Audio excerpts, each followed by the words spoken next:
Hello guys, I am Ricky and you're most welcome to our YouTube channel Nirmala निर्वाण classes. आज हम लोग हिमालय चूंकि देख रहे थे तो इसमें जो आज हम लोग पढ़ने वाले हैं वो है अरुणाचल हिमालय या असम हिमालय, है ना। ऐसे प्रादेशिक विभाजन में आप सबसे पहले देखिएगा तो ये कश्मीर हिमालय, इसके बाद कुमाऊं हिमालय, उसके बाद नेपाल हिमालय और उसके बाद असम हिमालय। तो हमारे मन में यह प्रश्न उठता था कि जब यहाँ पर अरुणाचल प्रदेश है तो इसको असम हिमालय क्यों कहा जाता है ना। असम आपका जो है ये वाला क्षेत्र, ये असम है, ये जो है असम वाला क्षेत्र है। तो ये लगता था कि जो अरुणाचल प्रदेश के पास हिमालय है तो वह अरुणाचल हिमालय होना चाहिए, वह असम हिमालय कैसे हो जाता है। तो देखिए, असम हिमालय बोलिए या अरुणाचल हिमालय बोलिए, कोई दिक्कत नहीं है, कोई फर्क नहीं है। असम हिमालय या अरुणाचल हिमालय दोनों एक ही चीज है। तो आज अरुणाचल हिमालय या असम हिमालय को देखेंगे।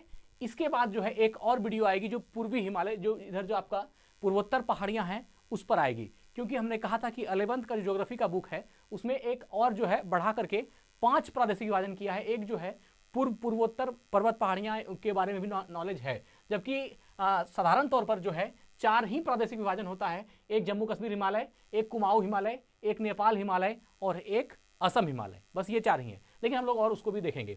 तो अरुणाचल हिमालय का जो रेंज है वह देखिए, सबसे पहले जो है रावी से लेकर के काली नदी तक, यह जो है आपका हिमाचल हिमालय या कुमाऊं हिमालय का क्षेत्र था। उसके बाद यहां जो काली नदी से लेकर के तीस्ता नदी तक का जो क्षेत्र था यह आपका नेपाल हिमालय या सिक्किम या दार्जिलिंग हिमालय का क्षेत्र था। आज जो है इस तीस्ता नदी से लेकर के जो ब्रह्मपुत्र नदी या दिहांग नदी है वहां तक का जो क्षेत्र होगा, इसको हम लोग अरुणाचल हिमालय या असम हिमालय के अंतर्गत लेंगे। किसको किसको? तो जो आपका कहां से, ये वाला जो यहां पर तीस्ता नदी था, है ना, जो आपका पश्चिम बंगाल वाला क्षेत्र है उसमें तीस्ता नदी जो है वहां से लेकर के आपका जो ब्रह्मपुत्र दिहांग नदी है यहां तक का जो टोटल रेंज है यह आपका किस में आएगा?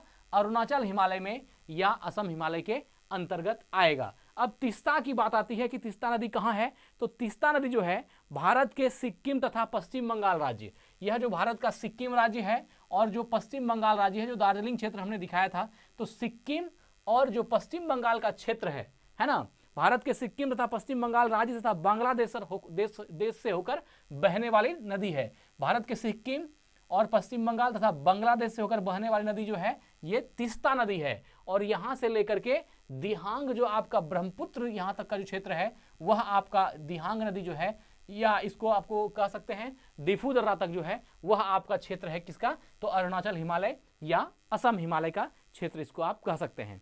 तो यह तीस्ता नदी के बारे में था। सिक्किम और पश्चिम बंगाल के जलपाईगुड़ी विभाग की मुख्य नदी है। पश्चिम बंगाल में यह दार्जिलिंग जिले में बहती है। यह पश्चिम बंगाल का दार्जिलिंग जिला है ना, ये गंगटोक है और ये पश्चिम बंगाल का दार्जिलिंग जिला है जहां पर यह तीस्ता नदी बहती है। तो यह तो आपका क्षेत्र हो गया इधर वाला कि इधर कहां शुरू होगा, तो तीस्ता नदी से आरंभ होगा और उधर जो है आपका दिहांग नदी तक जाएगा, है ना। तीस्ता नदी को सिक्किम और उत्तर बंगाल की जीवन रेखा भी कहते हैं, यह भी हमने अगली वीडियो में बताया था, है ना। सिक्किम और पश्चिम बंगाल की जीवन रेखा किसको बोलते हैं? तो तीस्ता नदी को बोलते हैं। तो एक जो आपका पश्चिम तरफ जो रेंज हो गया वह तो तीस्ता नदी हो गया, यह तो आप बेहतरीन ढंग समझ गए। अब इधर जो है ब्रह्मपुत्र जो है आपका वह है। तो ब्रह्मपुत्र क्या है ना, तो ब्रह्मपुत्र जो है एक सीमा पार नदी है। आप जो यहाँ इस मैप में जो ये जो आप ऊपर वाला लाइन देख रहे हैं ये ब्रह्मपुत्र नदी का ही लाइन है। ये क्या है? ब्रह्मपुत्र नदी को ही हमने दिखाया है, जो नेपाल का यहाँ से, है ना, स्टार्ट होता है और बढ़ते बढ़ते बढ़ते बढ़ते जो आपका नामचा बरवा पर्वत है उधर से सीधा दक्षिण की तरफ आता है और ये असम हो करके, असम के बीचों बीच आकर के जो यहाँ आपका बांग्लादेश है और बांग्लादेश होते हुए ये वे ऑफ बंगाल में गिर जाती है। तो यह जो ऊपर वाला ये जो रेंज देख रहे हैं आप नया मैप में, यह आपका ब्रह्मपुत्र नदी को दिखाने का प्रयास हमने किया है। यह जो है नेपाल की तरफ से यहाँ से निकलता है और इस तरह आकर के वे ऑफ बंगाल या बंगाल की खाड़ी में जो है गिर जाता है। तो ब्रह्मपुत्र एक सीमा पार नदी है जो तिब्बत मतलब चीन, यह वाला क्षेत्र आप जानते हैं नेपाल हो गया, इसके इधर जो है तिब्बत का क्षेत्र है। तो यह जो तिब्बत या चीन जो चीन के कब्जे में है, तो यह पूरा क्षेत्र तो तिब्बत का क्षेत्र है ना, या चीन का आप कह सकते हैं। तो यह पूरा चीन का पठार है। तो यह तिब्बत से जो है चीन से पूर्वोत्तर भारत और बांग्लादेश से होकर बहती है। पूर्वोत्तर भारत और बांग्लादेश, ये हो गया पूर्वोत्तर भारत मतलब पूरब और उत्तर, तो उत्तर मतलब ऊपर वाला और पूरब मतलब इस तरफ का, तो ये पूर्वोत्तर भारत की नदी है ना। और जो है ये बंगाल के यहाँ से निकलती, सॉरी नेपाल के बगल से निकलती है। अभी हम बताएंगे कि एग्जैक्ट ये कहाँ से निकलती है और ये चलते चलते जो है तिब्बत के पठार चलते चलते यहाँ से अरुणाचल प्रदेश की तरफ नीचे दक्षिण तरफ आती है और यहाँ से आकर के असम में होकर के ये बांग्लादेश होकर के जो है ये बे ऑफ बंगाल, बंगाल की खाड़ी में गिर जाती है। तो यह हो गया ब्रह्मपुत्र नदी के बारे में, है ना। इसे, है ना, से होकर बहती है। इसे असमिया में ब्रह्मपुत्र, असमिया में इसी नदी को क्या बोलते हैं, ब्रह्मपुत्र। देखिए असमिया या असम में जो है इसको, इसका कई नाम है, असम में इसको कहेगा ब्रह्मपुत्र, ठीक है।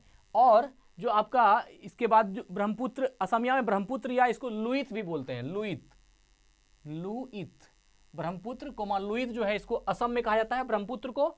और जो तिब्बत है, तिब्बत में इसको यारलुंग गत्सपे कहा जाता है ना। तिब्बत में मतलब ये वाला क्षेत्र में, यहाँ जो तिब्बत का पठार है इसमें जो है यारलुंग गत्सपे, यह जो है इसका नाम है यारलुंग। चूंकि जानते हैं चाइना वाला चीज है यारलुंग सपे, यह जो है इसको तिब्बत में कहा जाता है। और यह जो अरुणाचल प्रदेश में है इसको सियांग या दिहांग बोलते हैं। कहाँ पर, अरुणाचल में। अभी हम बताएंगे कि यह सब आपको क्यों बताया जा रहा है ना, क्योंकि इसको जानने के बाद ही आप आगे बढ़िएगा। तो अरुणाचल प्रदेश में क्या कहा जाता है, इसी ब्रह्मपुत्र को सियांग कहा जाता है या इसी को दिहांग कहा जाता है।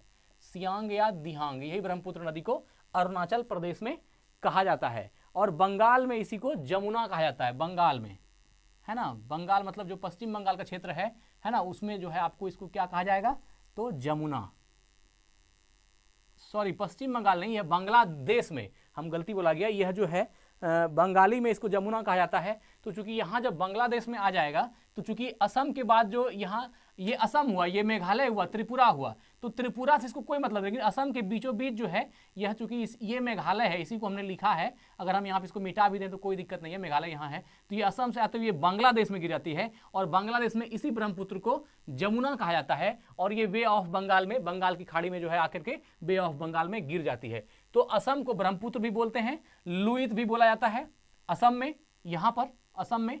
और तिब्बत में यारलुंग गत्सपे कहा जाता है, यहाँ से यहाँ तक जो तिब्बत वाला क्षेत्र है इसमें यारलुंग गत्सपे कहा जाएगा।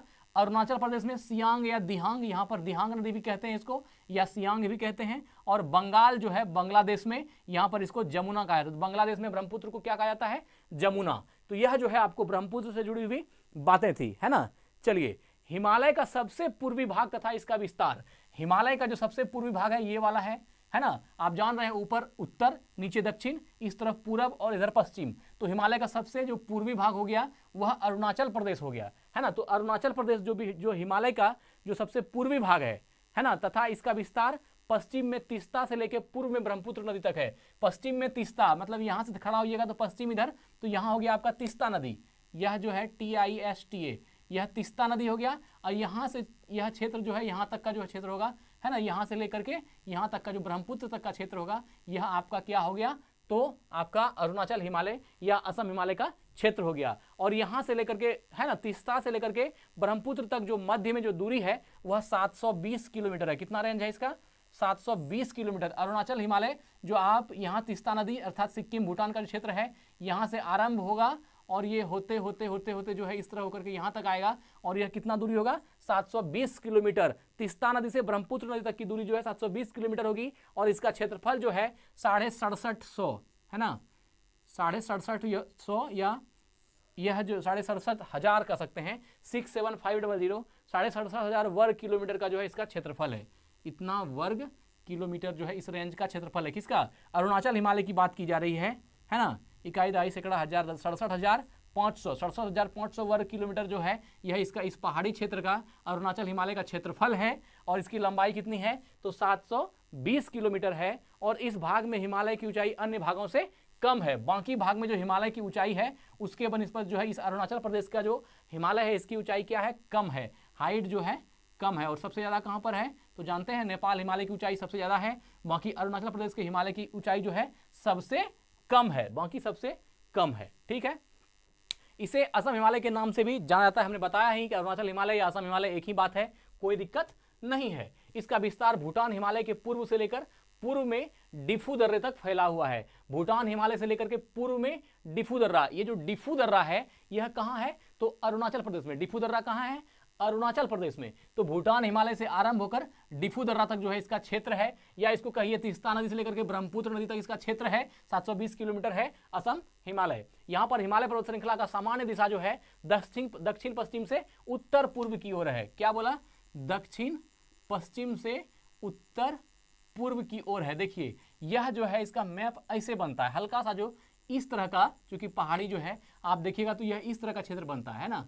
तो अगर इस तरह से बनता है तो यह क्षेत्र आपका दक्षिण पश्चिम होगा, क्योंकि नीचे दक्षिण और इस तरफ जो है पश्चिम। तो यह वाला पॉइंट जो है दक्षिण पश्चिम, और ऊपर की तरफ जाएगा तो उत्तर, और इस तरफ जाएगा तो पूरब। ये हो गया उत्तर पूरब। तो इसलिए क्या बोला, यहाँ पर जो पहाड़ी का विस्तार है, यहाँ पर जो हिमालय पर्वत श्रृंखला का सामान्य दिशा है वह दक्षिण पश्चिम से उत्तर पूर्व की ओर है ना। तो अरुणाचल हिमालय की में जो हिमालय की दिशा है वो क्या है? दक्षिण पश्चिम से उत्तर पूरब की ओर है। ये वाला क्षेत्र आपका दक्षिण पश्चिम हो गया, इधर ऊपर दक्षिण पूरब हो गया। दक्षिण पश्चिम से दक्षिण पूरब जो है इसमें हिमालय का जो है आपका सामान्य दिशा है। इसमें प्रमुख दर्रे जो हैं वह बॉमडिला जो है एक दर्रा है ना। बॉमडिला दर्रा जो है इसी में पाया जाता है। और भी आपका है डिफू हमने कहा जो अरुणाचल प्रदेश में है, यह सब अरुणाचल प्रदेश का दर्रा है। बॉमडिला दर्रा, डिफू दर्रा, और जो है आपका पोंगसाऊ, ये पेन नहीं चल रहा है देखिए, पोंगसाऊ जो है यह भी इसका दर्रा है, याद रखिएगा। पोंगसाऊ यह भी जो है अरुणाचल प्रदेश का दर्रा है। पोंगसाऊ, देबांग, सेसला, देबांग घाटी भी आप जो जानते हैं, देबांग, और सेला जो है तेसला, यह भी जो है यहाँ पर इस तरह का, चूंकि उधर का नाम है इसलिए जो है थोड़ा अजीब सा है।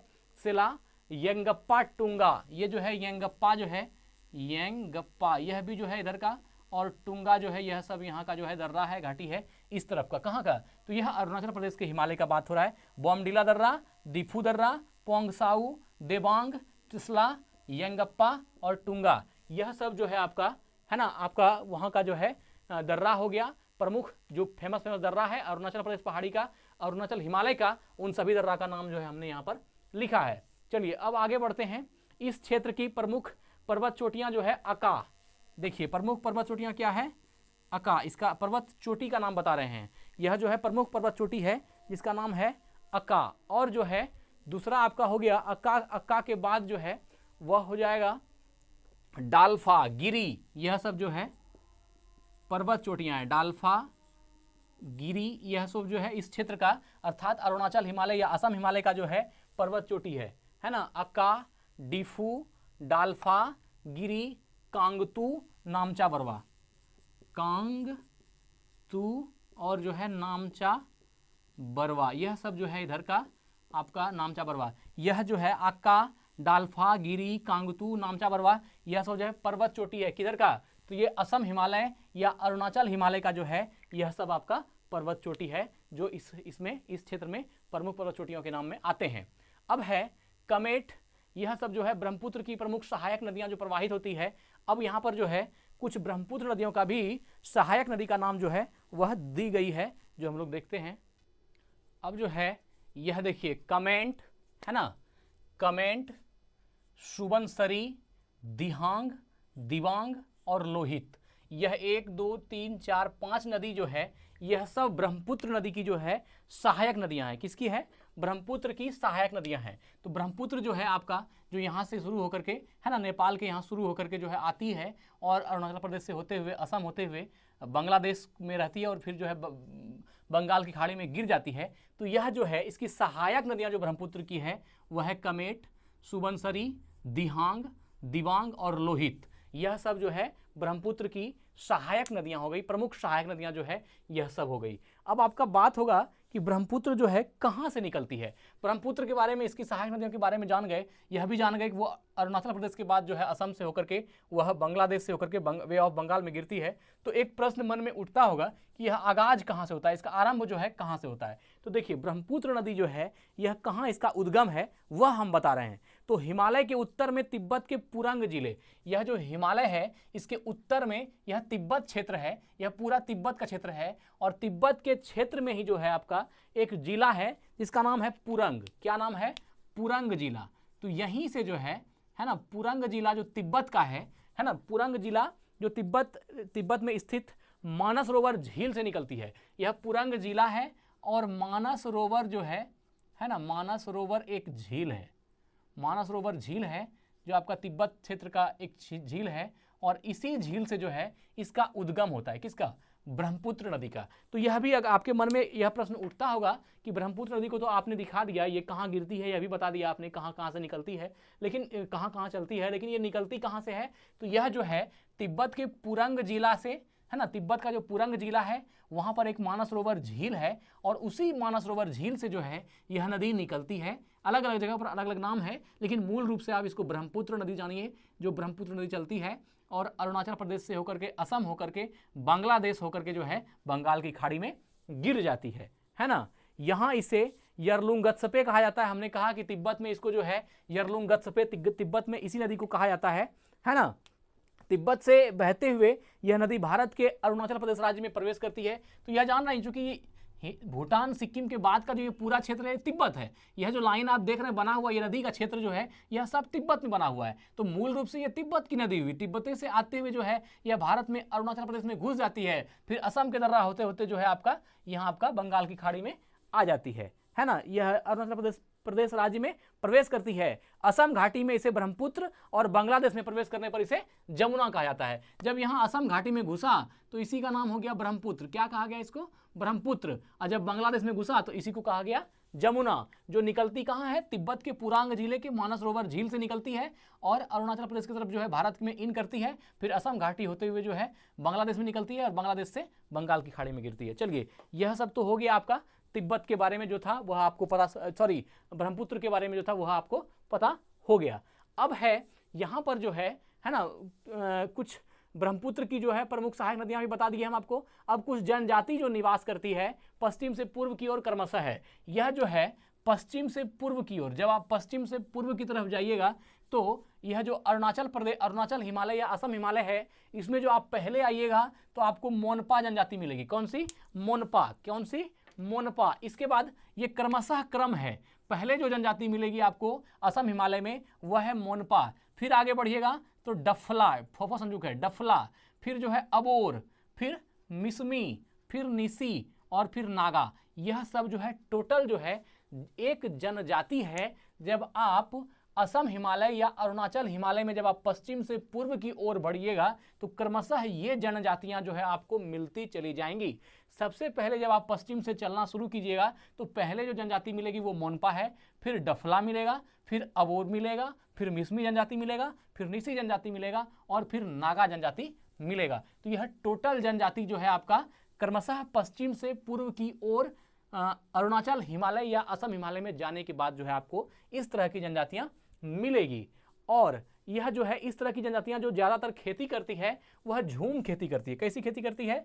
झूम खेती। अब ये बहुत अच्छा टॉपिक है, झूम खेती करती है ना। झूम खेती को ही स्थानांतरित कृषि कहते हैं, स्थानांतरित कृषि कहते हैं, या इसी को श्लेष और बर्न कृषि भी इसी का नाम है। झूम खेती, स्थानांतरित खेती, श्लेष खेती या बर्न खेती, यह चारों जो है झूम खेती को ही कहा जाता है। अब आपके मन में एक सवाल उठता होगा कि ये झूम खेती क्या है, इसको भी जान लीजिए।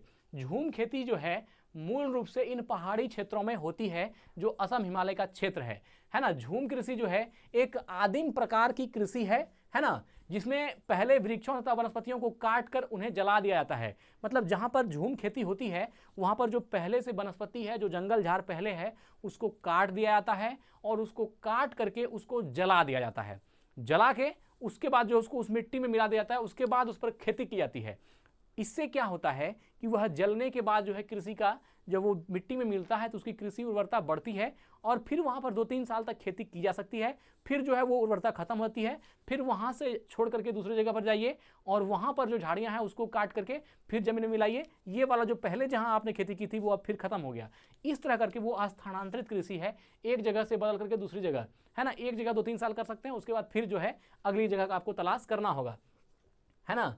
पहले एक आदिम प्रकार कृषि है जिसमें पहले वृक्षों तथा वनस्पतियों को काट कर उन्हें जला दिया जाता है। उसके बाद साफ की गई भूमि को लकड़ी के हलों से जुताई करके उसमें जो है बीज को बो दिया जाता है और कुछ वर्षों तक, प्रायः लगभग 2 या 3 वर्ष तक जो है, जब तक कि मिट्टी में उर्वरता विद्यमान रहती है, इस भूमि पर खेती की जा सकती है। मिट्टी की उर्वरता खत्म हुई, वहां पर अब आप खेती नहीं कर पाएंगे। मतलब एक जगह पर एक ही बार खेती कर पा रहे 2-3 साल में, फिर जो है दूसरा जगह आपको तलाश करना होगा, फिर दूसरी जगह पर जाइए, वही क्रिया कीजिए कि वहां पर जो झाड़ झंकाड़ है उसको काट दीजिए, उसको जला दीजिए, मिट्टी में मिला दीजिए, फिर 2-3 साल वहां पर खेती कीजिए, फिर अगला तलाश कीजिए। इस तरह करके जो है वह झूम खेती या स्थानांतरित कृषि जो है वह चलता है। इसके बाद इस भूमि को छोड़ दिया जाता है, जिस पर पुनः पेड़ पौधे उग आते हैं। अब अन्यत्र जंगली भूमि को साफ करके कृषि के लिए फिर नई भूमि प्राप्त की जाती है। इस प्रकार यह एक स्थानांतरणशील कृषि है, वह जो है स्थानांतरित एक जगह से बदल करके दूसरी जगह। ऐसा नहीं है कि आज अगर एक जगह से धूम खेती का मतलब ये नहीं है कि एक जगह खेती की और उसी जगह खेती किए जा रहे हैं, ऐसा नहीं होता है।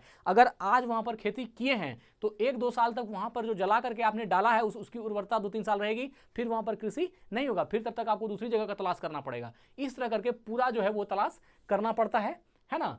तो पूर्वोत्तर पहाड़ियों के आदिम जातियों द्वारा की जाने वाली इस कृषि को झूम कृषि कहा जाता है। यही झूम कृषि जो है ये पूर्वोत्तर जनजातियां जो हैं, है ना, मोनपा, डफला, ओबर, मिसमी, नीसी भाग, नीसी, नागा, ये सब जो है झूम खेती करते हैं, है ना। श्रीलंका में इसी झूम खेती को जो है चेना कहा जाता है। श्रीलंका में क्या कहा जाता है इसी झूम खेती को, है ना, अलग अलग नाम है इस झूम खेती का। कहीं इसको चेना, श्रीलंका में इसी झूम खेती को चेना कहा जाता है।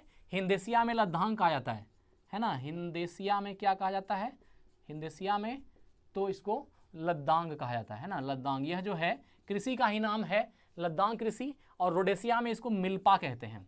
यह अलग अलग जगह में जो है इस खेती को क्या कहते हैं, रोडेशिया में वो बता रहे हैं। रोडेशिया में इस झूम खेती को मिल्पा कहा जाता है। और अक्सर यह दावा किया जाता है कि झूम के कारण क्षेत्र के जो बाहुल्य प्राकृतिक संसाधन हैं उसका जो है नुकसान बहुत ज़्यादा होता है। मतलब जो प्राकृतिक संसाधन है ओरिजिनल उस जगह का, उसको नुकसान जो है झूम खेती के द्वारा ज़्यादा पहुंचती है, यह दावा भी किया जा रहा है। क्योंकि जिस जगह पर आप खेती कीजिएगा वहाँ का जो वनस्पति है, जो वहाँ की प्रकृति नेचुरली जो पेड़ पौधा है, उसको तो आप काट के जला दीजिएगा और काट के जला के मिट्टी में मिलाइएगा, फिर उसको जोत के खेती कीजिएगा, तो वहाँ का जो ओरिजिनल जो प्राकृतिक रूप से जो वनस्पतियाँ थी वो तो आपने क्या किया, बर्बाद कर दिया। इसलिए यह दावा किया जाता है कि झूम खेती जो है प्राकृतिक संसाधनों का नुकसान करती है। चलिए अब जो है इसके बाद आगे बढ़ते हैं। इसी हिमालय में जो अरुणाचल या असम हिमालय है, इसी हिमालय में हिमालय के उत्तरी सीमा पर महान हिमालय के सहारे, आप जानते हैं इसके पहले जो है महान हिमालय है, फिर आपका लघु हिमालय है, फिर शिवालिक है। तो जो महान हिमालय है उसी के सहारे मैकमोहन रेखा क्या खींची गई है, मैकमोहन रेखा आप जानते हैं, है ना। मैकमोहन रेखा जो है महान हिमालय के सहारे जो है खींची गई है। और इस मैकमोहन रेखा की लंबाई कितनी है, तो 1140 किलोमीटर, 1140 किलोमीटर जो है इस मैकमोहन रेखा की लंबाई है, जो महान हिमालय के सहारे खींची गई है, जो भारत चीन को अलग करती है। ये क्या करती है, भारत और जो चाइना है ना, इसको अलग करती है, दोनों को अलग करती है। आप जानते हैं कि जो मैकमोहन रेखा है यह भारत और तिब्बत का जो लहासा तिब्बत का जो क्षेत्र है, दलाई लामा के बीच में जो है एक समझौता हुआ था और उसके तहत जो है भारत और तिब्बत सीमा के बीच मैकमोहन रेखा खींची गई थी। लेकिन चाइना जो है इस मैकमोहन रेखा को नहीं मानता है, वो कहता है कि ये मैकमोहन रेखा जो है गलत है। ये तिब्बत के साथ और भारत के साथ जो है ये वार्ता हुई थी। तिब्बत एक स्वतंत्र राष्ट्र माना जाता था, इसलिए उसके अनुसार जो है ये मैकमोहन रेखा खींची गई थी, लेकिन चाइना इसको मानने से इनकार करती है। तो यह मैकमोहन रेखा जो है महान हिमालय और महान हिमालय के सहारे खींचा गया है, जो तिब्बत और भारत के बॉर्डर के बीच। तो चूंकि तिब्बत जो है चीन का स्वयं शासित राज्य है, तो उसको आप चीन ही मानिए। तो इसकी लंबाई 1140 किलोमीटर है, जो भारत और चीन के बीच जो है आपका बॉर्डर का काम करती है। असम हिमालय जो है आपका दिहांग जो है, जो असम हिमालय है ना, इससे तीस्ता नदी से दिहांग नदी की दूरी जो है 720 किलोमीटर। हमने कहा तीस्ता से दिहांग तक की जो दूरी जो है वह 720 किलोमीटर है। असम हिमालय की सर्वोच्च चोटी का नाम क्या है, नामचा बरवा, याद रखिएगा। नामचा बरवा जो है ना, कहीं नमचा भी लिखता है, कहीं नामचा भी लिखता है, कोई बात नहीं। यह जो नामचा बरवा है यह असम हिमालय का जो है सबसे ऊंची चोटी मानी जाती है। नामचा बरवा जो आपका सबसे पूर्वी चोटी भी है, क्या नाम है इसका, नामचा बरवा, जो असम हिमालय की सबसे ऊंची चोटी जो है कही जाती है या मानी जाती है। जो आप देखा यहाँ पर, यह जो नामचा बरवा, हमने इसको पढ़ाया भी है स्पेशल, नामचा बरवा। हमने नागा पर्वत को भी पढ़ाया है, नामचा बरवा को भी पढ़ाया है। बीच में जो है एवरेस्ट छूट गया है, हम एक वीडियो में एवरेस्ट को भी पढ़ा देंगे, ताकि बीच की तीनों जो चोटियाँ हैं, है ना, नागा पर्वत, एवरेस्ट और नामचा बरवा, यह तीनों जो है आपको आ जाएगा। नागा पर्वत और नामचा बरवा हो गया है, एवरेस्ट को हम पढ़ाएंगे। ठीक है, चलिए आगे बढ़ते हैं। तो यह जो है आपका असम हिमालय की सर्वोच्च चोटी नामचा बरवा हो गया। नामचा बरवा चोटी जो है चीन में है। ये नामचा बरवा कहाँ पर है? चीन में ही जो है आपका, चूंकि तिब्बत वाला एरिया है तो ये चीन में जो है आपका नामचा बरवा चोटी चीन में ही स्थित है। असम हिमालय में हिमालय की चौड़ाई सबसे कम पाई जाती है। यह जो असम हिमालय या अरुणाचल हिमालय है, इस असम हिमालय में जो है हिमालय की चौड़ाई जो है सबसे कम मानी जाती है। हिमालय की चौड़ाई सबसे कम कहाँ है? तो असम हिमालय में चौड़ाई जो है हिमालय की सबसे कम पाई जाती है ना। असम हिमालय की अन्य प्रमुख चोटियां जो है पहुनरी है ना, पहुनरी, यह जो है पहुनरी जो है असम हिमालय का एक चोटी है जो सिक्किम और चीन के बीच है ना। सिक्किम और चीन में जो है इसका यह जो है स्थित है, मतलब लंबा चौड़ा है, तो सिक्किम से चीन तक जो है इसका क्षेत्र है पहुनरी चोटी का। एक है सिक्किम और चीन की सीमा पर स्थित है। एक है कांगटो चोटी है ना, कांगटो, यह जो इसी हिमालय में है कांगटो चोटी। यह जो कांगटो चोटी है यह आपका अरुणाचल प्रदेश और चीन के बीच सीमा पर है। अरुणाचल प्रदेश और जो चीन के बीच का सीमा है वहाँ पर, अरुणाचल प्रदेश और चीन के बीच सीमा पर आपका क्या हो गया? कांगटो चोटी भी है ना। अरुणाचल प्रदेश तथा चीन की सीमा पर स्थित है। और भारत में किस नदी को दिहांग कहा जाता है? बहुत अच्छा क्वेश्चन है। भारत में किस नदी को दिहांग नदी कहा जाता है? तो इसका आंसर होगा भारत में ब्रह्मपुत्र नदी जो है, भारत में ब्रह्मपुत्र नदी को जो है दिहांग नदी कहा जाता है। ऑब्जेक्टिव में याद रखिएगा, भारत में दिहांग नदी को जो है आपका ब्रह्मपुत्र नदी भी कहा जाता है। तो मित्र, आज जो है हम लोगों ने तीस्ता नदी से लेकर के जो आपका ब्रह्मपुत्र नदी तक है, यहाँ तक का जो हिमालय का क्षेत्र है जिसको अरुणाचल हिमालय या असम हिमालय कहते हैं, उसको आज हमने पढ़ा, उसके बारे में जाना। साथ ही ब्रह्मपुत्र नदी को भी जाना, झूम कृषि क्या है इसको भी हमने जाना, और जो इससे जुड़ी हुई बातें थी उसको हमने आपके सामने रखने का प्रयास किया। ज्ञान अथाह है, जितना भी पढ़ाया जाए उतना ही कम है। तो चलिए समय को देखते हुए आज यहीं वीडियो को एंड करते हैं। और मैं साथ ही बता दूं, अगली वीडियो जो आएगी इसमें वह जो है पूर्वोत्तर की जो पहाड़ियां हैं, पर्वत चोटियां हैं, ये उत्तर पूर्व की, उसको जो है इसके बाद वाली वीडियो में हम लाएंगे। और उसके बाद एक वीडियो जो है एवरेस्ट पर बनाएंगे, वह भी हम आपको जो है इसी प्लेलिस्ट में आपको मिल जाएगा। तो यही वीडियो को एंड करते हैं। धन्यवाद, स्वस्थ रहें, अपना ख्याल रखें। जय हिंद, जय भारत।